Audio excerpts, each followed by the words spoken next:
Alright, so I want to make a video updating everyone as usual, as well as talk about the news of the day kind of stuff.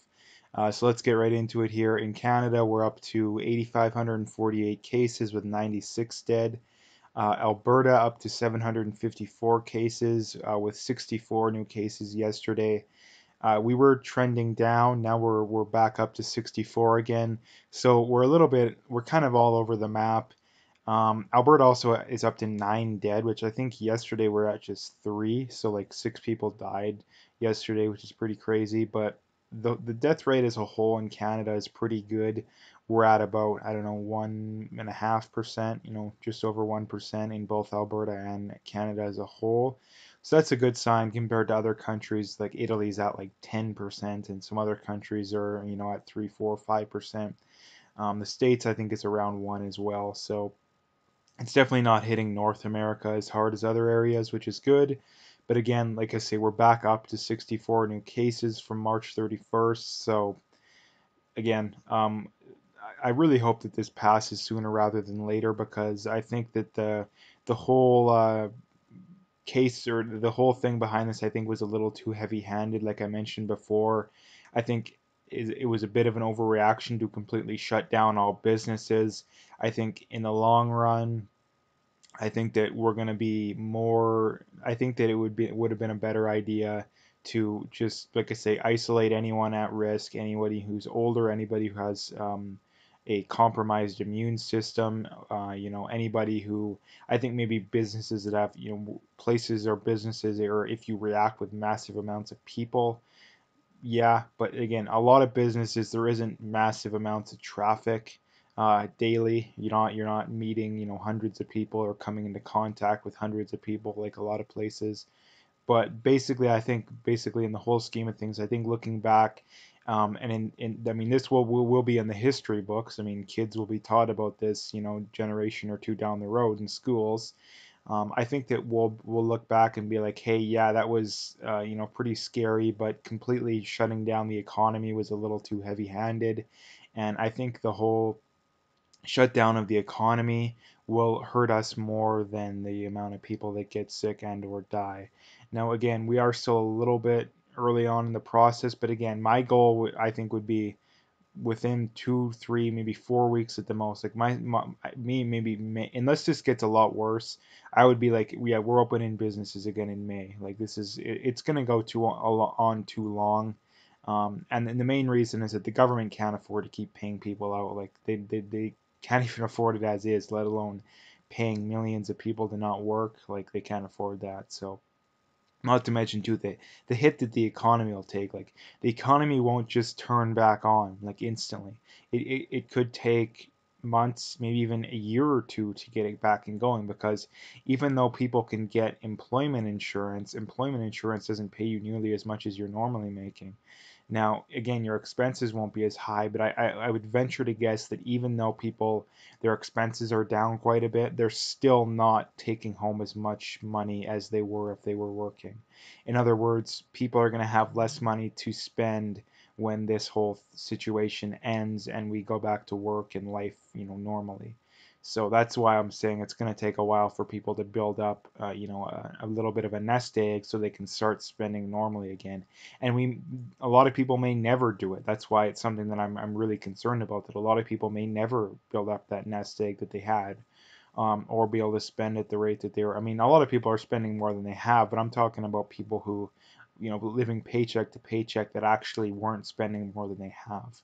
But anyway, um, yeah, basically that's that. I'm gonna talk about some other stuff here because there was some important things that I seen yesterday that I want to talk about here. Um, this is from Paul Joseph Watson. The one thing I wanted to bring up here is that he goes on to say President Trump's approval rating has soared to the highest of his entire presidency, 47.3%, which is the RCP average, which is a aggregate of I think like 20 polls. So again, it's about as accurate as you can get for an approval rating. And I wanted to bring this up because you have all these Canadians, and whenever you look in Justin Trudeau's feed or any of these big liberals, it's always take note, Trump, or you have these Americans commenting, "I wish we had you as our leader," and yet Trump's approval rating is the highest of his entire presidency. And Trump's approval rating was higher than Obama's at basically the entire point of his presidency at the same point in time, other than when Obama got elected. I think after, I mean, as of about a year ago going forward, in that entire time, Trump's has been higher. Obama got reelected, I believe, at a lower than 47% approval rating. I think he was at like 45. But again, don't quote me on it. But again, the experts in the industry seem to say that if you're above 47, you're basically a shoe-in to get reelected. And contrary to what happened in Canada, Justin Trudeau got by just barely. I mean, they lost support. So again, I just want to point that out too. And the main reason I bring this up too is, even though, again, people accuse me of being this big Trump supporter, which I'm not. I'm not a big Trump supporter. Compared to Justin Trudeau, yeah, I support Trump, but compared to a relatively ideal standard, Trump has a lot to work on. But again, I wanted to bring this up because the bias in the media is entirely to the left. So I just have to remind people of this kind of stuff, especially Canadians, because there's a lot of right or non-leftist Canadians that are basically, full-on Trump derangement syndrome kind of people, and they're completely ignorant to this kind of stuff. And I would guarantee you that Trump's approval rating is probably 10, 15% higher than Justin Trudeau's. I mean, I've showed polls that Justin Trudeau's is way lower than Trump's, like way lower. And again, that's all the while you have the media completely biased in his favor. And in the States, the overwhelming majority of the media is completely biased against Trump. So again, I wanted to point that out because most people don't know that. Anyway, this is also from Paul Joseph Watson.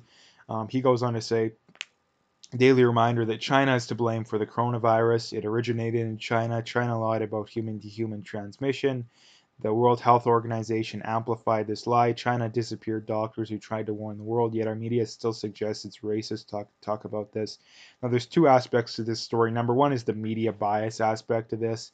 Um, how can anybody still think that the media is unbiased when it comes to this kind of stuff? Like, you have to be one of the most brainwashed, dumbed down kind of people. And again, I don't mean that in a bad way.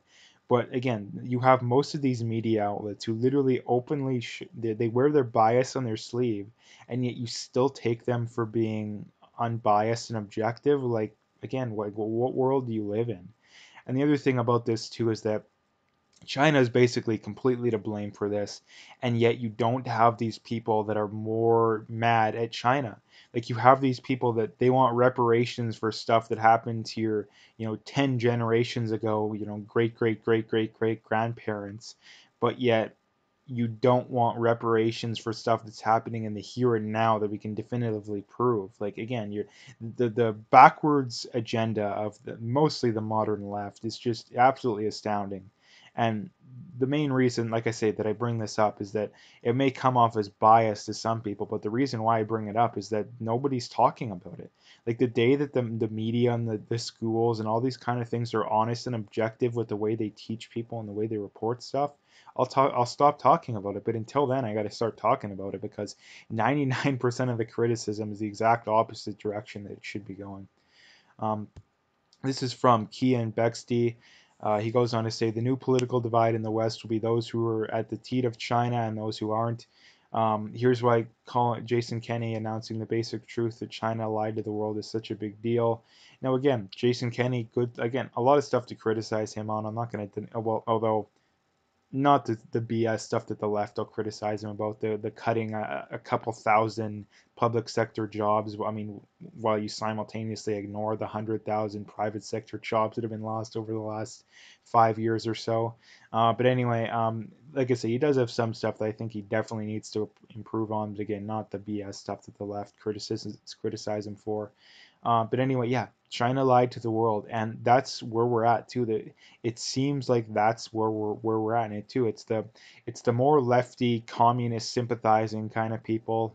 Justin Trudeau, the ringleader of those kind of people, and then the people who aren't there. And again, and it's the people that enjoy or very open to the idea of a totalitarian authoritarian government, that they won't be open to the idea, but they'll support ideas that a government like that would support, namely the constant tracking, the snitch on your neighbor kind of society, the you know government nationalizing everything, all this kind of stuff that they would support.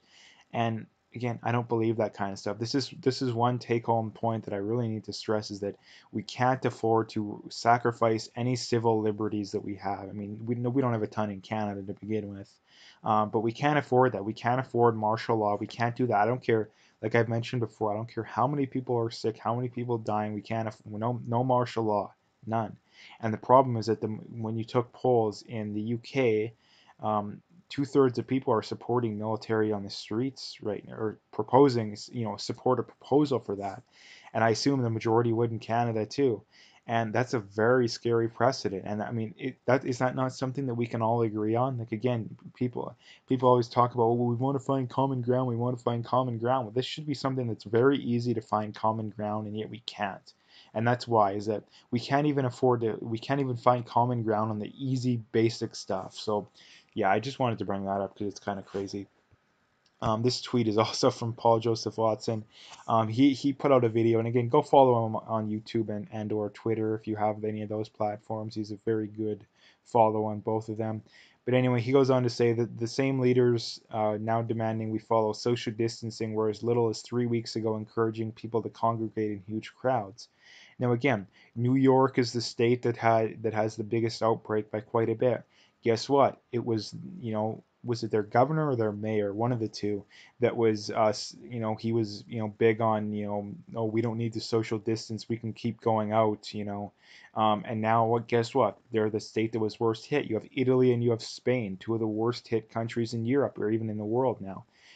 Both of their leaders were big on open borders. They had the hug the Chinese people and all this kind of crap. We're not going to social distance, all this kind of stuff. Guess what? They're the worst hit. And again, it's the like, how can people take these kind of people seriously? Like, I can only imagine if someone like Trump was as wrong about one of these kind of things as these people. Like, they're blatantly wrong, like blatantly wrong, blatant. And it's a small period too. Like, even at that time, we knew. It's not like it was 2 months ago where you can maybe claim ignorance. You can't claim ignorance for this kind of stuff. And like I say, it needs to be called out. And again, people won't do it because they're mostly leftists. In fact, they're all leftists. And again, people aren't going to call it out. Like, they literally could tell people, go infect yourself intentionally with this. Who cares? All that kind of stuff, and no one would still call them out on the left. And that's just the partisan nature of them. But anyway, the last story I wanted to talk about here is from the Babylon Bee. Now they're a parody news outlet, but again, even though they're parody, a lot of stuff is probably stuff that I wouldn't shock me if you actually seen in real life, which is why they're so funny and why they're a very good follow on Twitter as well. As you can see, it's 7,000 retweets, 19,000 likes. They're very popular. Anyways, they go on to say they put out a story that says. Teachers urge government to reopen schools before students learn to think for themselves. And again, this isn't something that would surprise me if this actually happened, because again, most kids now, guess what? They're being either homeschooled or they're being schooled online. And the problem with that kind of stuff is that's going to show people that, hey, the way we run our schooling and university systems isn't nearly as good as what we think it is.